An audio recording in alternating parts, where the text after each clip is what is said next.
One more step, and I shall see you utterly destroyed. A risk I am quite willing to take, my dear. She did not cry. That was the first thing people whispered about afterwards.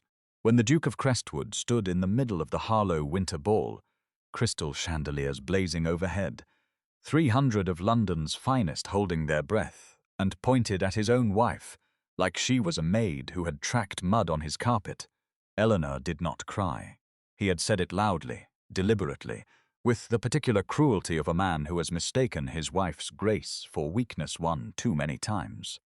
You will apologize to Lady Vivienne now, before everyone here. Or so help me, Eleanor, you will regret the embarrassment you have caused her this evening. 300 people, candlelight, the faint sound of a string quartet that had stopped playing 2 full minutes ago because even the musicians could feel what was happening. Eleanor looked at her husband, just looked at him. The way you look at something you once treasured and have finally accepted is broken beyond repair. Then, without a word, without a trembling lip, without so much as a quickened breath, she reached down, slid the diamond ring from her finger, and placed it gently into his wine-glass. The soft clink of it hitting the crystal was the loudest sound in the room. Then she picked up her skirts, turned and walked out of that ballroom with her head so high she could have balanced the crown jewels on it. She did not look back, not once, and the Duke of Crestwood, who had just made the single greatest mistake of his life, stood there holding a wine-glass with a ring at the bottom of it, blinking like a man who had fired a cannon and somehow shot himself. This is the story of what happened before that moment, and everything that happened after. Eleanor Whitmore was 21 years old when she married Reginald Harcastle, the Duke of Crestwood, on a bright September morning that smelled of roses and possibility. She was not naive. She had been raised by a mother who believed a woman's greatest armor was her intelligence, and a father who had taught her that rooms speak if you know how to listen. Eleanor knew how to listen. She knew how to read a silence, how to interpret a glance, how to understand what a man meant by what he chose not to say. She had studied Reginald before the engagement. She was not foolish enough to do otherwise. He was handsome in the severe, angular way of old portraits. He was powerful. The Crestwood dukedom stretched across 3 counties, and its income was the sort of number that made other men's voices go quiet with respect. He was proud, perhaps too proud, but Eleanor had told herself that pride was something that softened in the right hands, given patience, given warmth. She had been wrong about that, but she would not know it for some time. In the beginning, Reginald was not unkind. He was simply absent in the way that powerful men often are, present in body, somewhere else entirely in spirit. He appreciated Eleanor the way one appreciates a well-appointed room.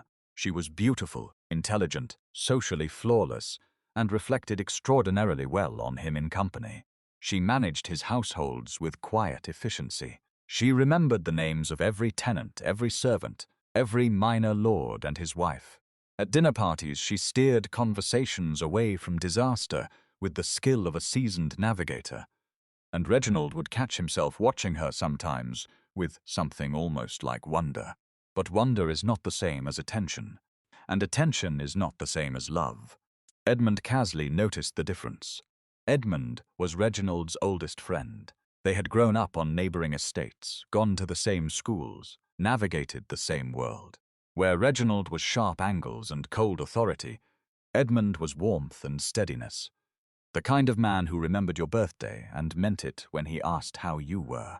He had been the best man at the wedding and had shaken Eleanor's hand afterward with a smile so genuine it had caught her off guard.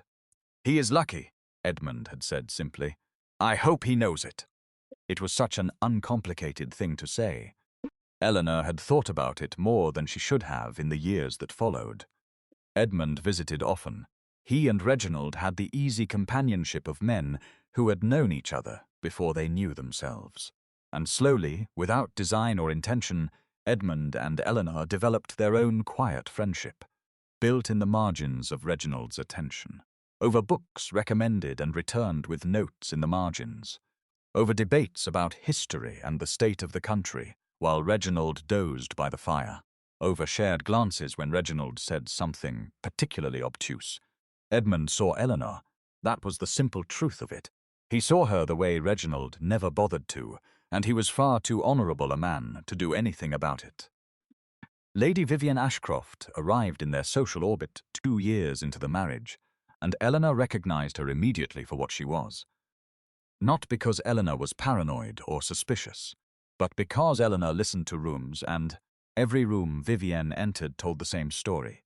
The Ashcroft family name was old and distinguished, and completely, catastrophically hollow.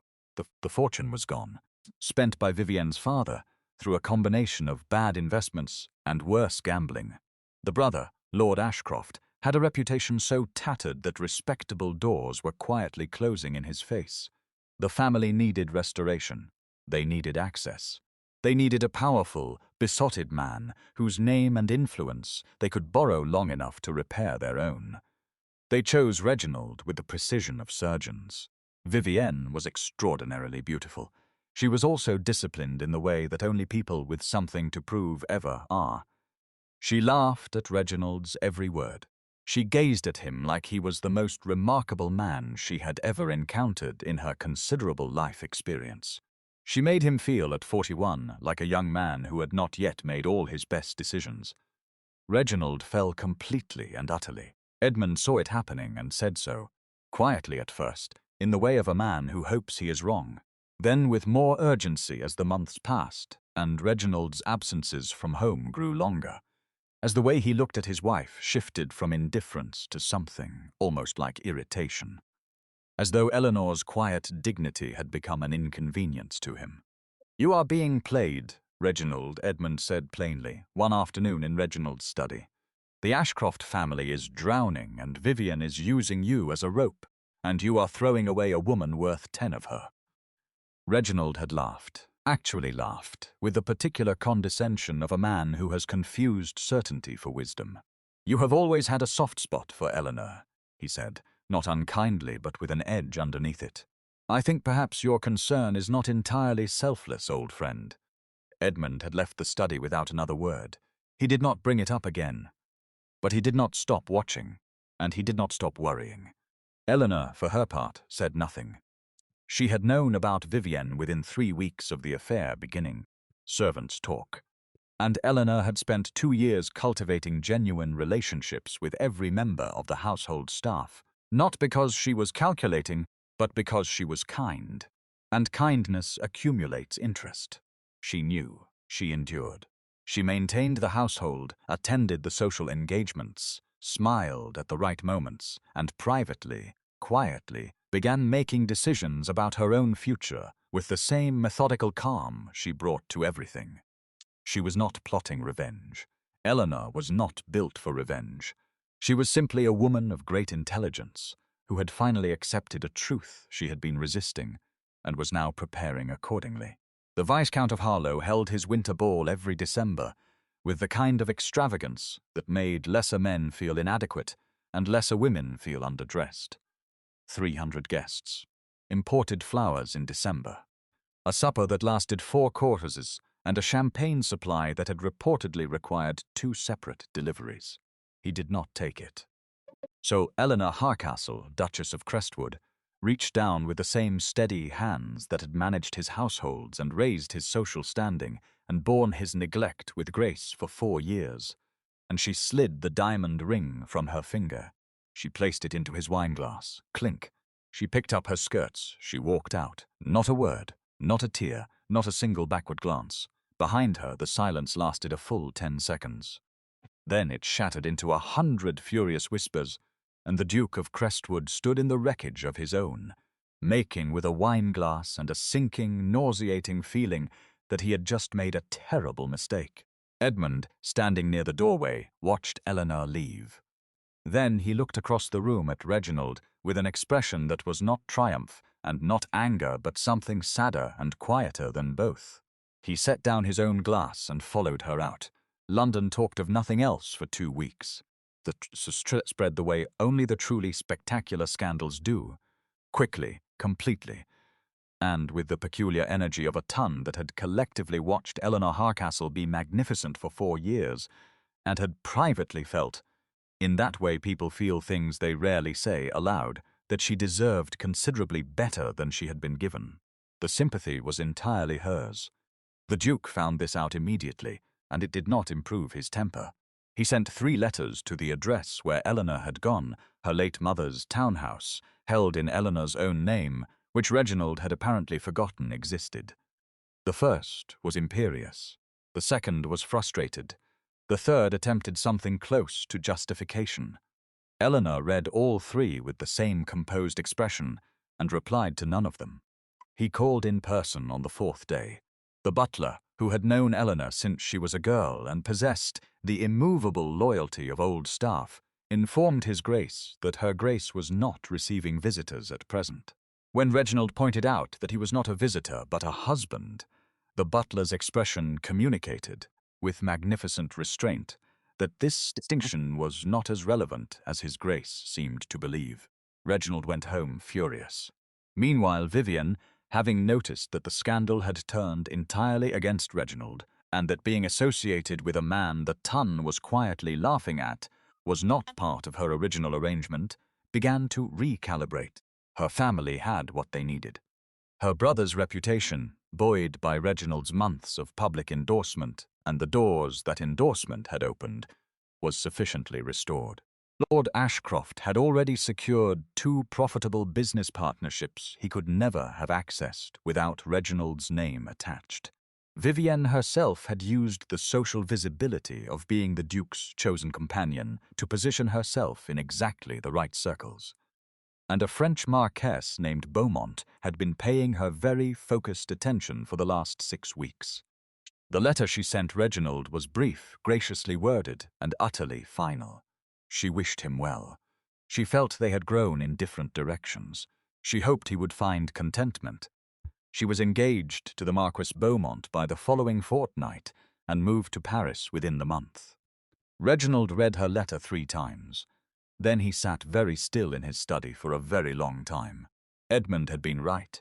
He had been right about everything, every word of it, and Reginald had laughed at him, had accused him of selfishness, had chosen the word of a woman who had never once genuinely seen him over the loyalty of a man who had known him for 30 years. The full shape of it descended on him slowly, the way the worst realizations do, not all at once, but in pieces, each one heavier than the last. He had been used, comprehensively, skillfully, without a moment's genuine feeling on the other side. He had humiliated his wife publicly for a woman who had already been writing her exit letter in her head. He had thrown away Eleanor, who was extraordinary, who was loyal, who had graced his life and his houses and his name with more dignity than he had ever deserved, for a performance. The invitations began thinning in January, subtly at first. A gathering here, a supper there. By February it was undeniable. The social world that had revolved partly on Eleanor's relationships and Eleanor's warmth and Eleanor's quiet diplomacy had noticed her absence and made its adjustments accordingly. Reginald, alone and stripped of the social architecture his wife had built around him, found himself in drawing rooms where conversations paused in the wrong way when he entered. He had never been unpopular before. He found he hated it. Eleanor, meanwhile, was discovering something unexpected. She had anticipated grief. She had braced for it. The particular grief of a failed marriage, of years given to something that could not hold them. She had prepared for lonely mornings and difficult nights, and the long, slow work of rebuilding a sense of self that had been gradually subsumed into the role of duchess, wife, ornament. What she had not prepared for was how immediately, almost shockingly, lighter she felt. Like setting down a weight she had carried so long she had forgotten it was not simply part of her body. She slept better. She read voraciously, all the books she had been meaning to reach for. She visited old friends without consulting anyone's schedule but her own. She had long lunches with the widowed Countess of Fairmore, who was 73 and hilarious, and had opinions about everything. She walked in the park in the mornings without a chaperone and without caring who noticed. She realized slowly, happy. Edmund appeared in this new life with the naturalness of something that had always belonged there. He called on her 6 weeks after the ball, Not to discuss Reginald, he was careful to say, but because he was a friend and he wanted to see that she was well. Eleanor had found, to her own surprise, that she was genuinely glad to see him. They had tea, they talked for 2 hours, and it felt like 20 minutes. When he left, Eleanor sat for a while with her cup and noticed that she was smiling.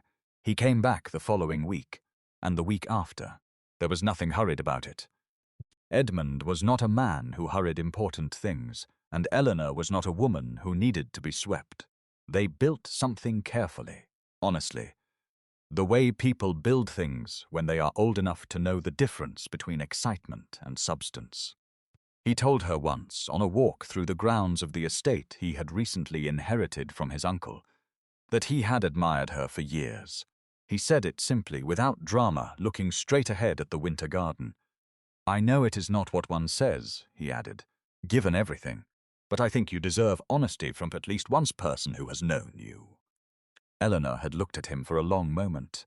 Then she had said, "Edmund, I think you are the only honest person I have known in a very long time." He had taken her hand then, and she had let him keep it. Reginald arrived at Edmund's estate on a Tuesday afternoon in March without sending word ahead, which was either arrogance or desperation, and had long since ceased being a meaningful distinction. He found them in the garden. Eleanor stood with her hand resting in Edmund's arm, turned toward him with an expression of easy amusement at something he had just said. The afternoon light was doing something remarkable with her hair. She looked, and this was the word that arrived in Reginald's mind and refused to leave. Free.